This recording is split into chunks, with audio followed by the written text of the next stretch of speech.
When was the last time that you created something just for the fun of it? No goal in mind, no purpose, no one telling you to do it. I mean, kids do it all the time. I know when I was little, I was creating constantly. I would write stories and poems that sometimes rhymed. I drew pictures and painted. I sewed clothes for my Barbies. One time I even took computer paper, cut it in half, crumpled it, soaked it in tea, let it dry, burned all the edges, and then bound it into a journal, just because I wanted to make it. I would spend hours and hours creating just for the fun of it. And then somewhere along the way, I grew up and I kind of lost that carefree creator side of me. I think it's when I somehow swapped creating for fun for creating for work. I don't know if this rings true for you, but I wanted a job with purpose and one that I would love. What's that saying? Choose a job you'll never work a day. Choose a job you love and you'll never work a day in your life. That's what I wanted. So I chose a job that was mostly creating. And when you first get paid to do what you actually love to do, it is so exciting. But then over the years, it's slowly changed. It's kind of like this. My first production job was probably 90% making. My hands were always covered in paint and just caked with sawdust, from the set design to scripting, props to costumes. I was constantly writing and designing and dreaming and building, creating all day long. I would leave work feeling exhausted, but like that good kind of exhausted, because I loved creating. So at first, my job and my artist side were very aligned. But gradually, as I moved up in my role and changed jobs, kept climbing the ladder, each job became less and less about creating until I wasn't actually the one creating at all anymore. You know, like those people with the word producer, director, creative in their title, but don't actually produce, direct, or create anything. What do you do all day? Not that much. So while that title may make them feel important, they're not actually the ones getting to create anything anymore. Because when you climb the ladder, it's the people working for you that actually get to make the things. And the same had become true for me. I can vividly remember the first time that I was leading this group of people, and I genuinely felt so jealous because they got to stay and keep creating and building and doing all the things while I had to go sit in another meeting. I had a creative role, but I wasn't creating anymore. My job had become about helping others to make. And I left every day still feeling exhausted, but now empty inside because I wasn't getting to create too. And I'm not saying it's anyone's fault, it's the nature of the job.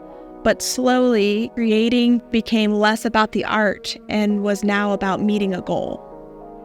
Instead of making something for fun, it now had to serve a purpose. Instead of making something I wanted to make, it was for the project. Creating wasn't for enjoyment.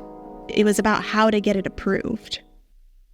It's tricky because it didn't just all happen overnight.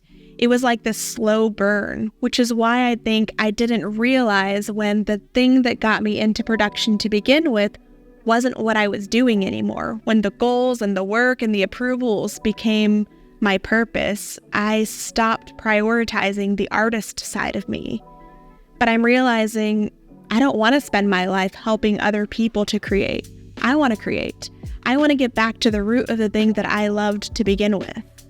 And I thought the best way to get back to that was to set some creative goals for myself. So I started painting cards instead of buying them. I sewed napkins to cut down on using so many paper towels. I made pasta from scratch, but that was mostly to eat. And if you've set goals for yourself like I did, then you already know it's easy to stop once you hit that goal. After I finished some of those projects, I just stopped. It's like work conditioned me to only create if there was a project or a goal in mind. And if there wasn't, I kind of just froze up. And this doesn't apply just to creating.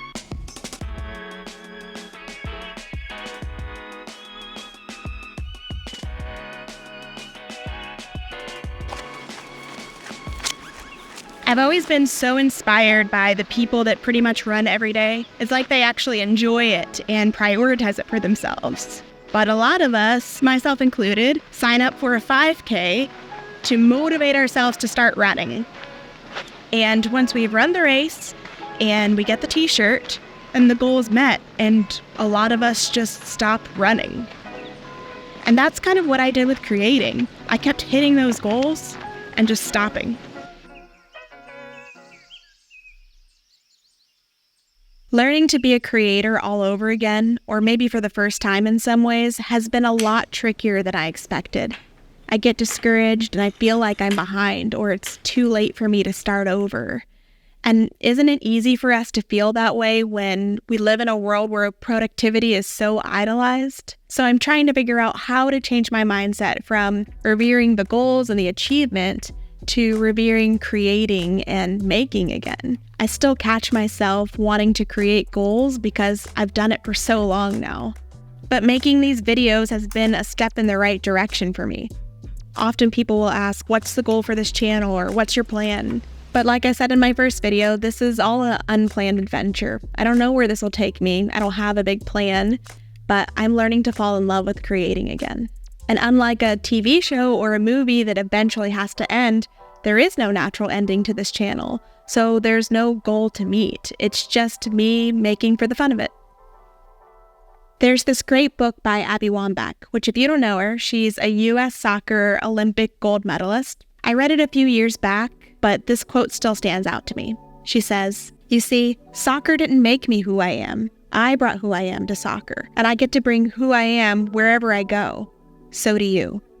So don't just ask yourself, what do I want to do? Ask yourself, who do I want to be? The most important thing I've learned is that what you do will never define you for long. Who you are always will. If you're like me, you probably can just swap out the word soccer for work. I'm learning that the production jobs didn't make me who I am. I brought who I am to the production jobs. And I'll keep bringing me wherever I go. So no matter what I do next, I want to continue being me, the person who loves to create just to create. And instead of needing to create a certain thing by a certain time for a certain purpose, I'm learning to have the ritual of creating every day. Because I'm not trying to achieve something creative, I'm trying to be a person who is creating. I got into this whole thing because I wanted to create. So I'm rewinding it back and trying to figure that out now. Devotion to the achievement wasn't right for me, but having these rituals is helping me become the creator I want to be in life.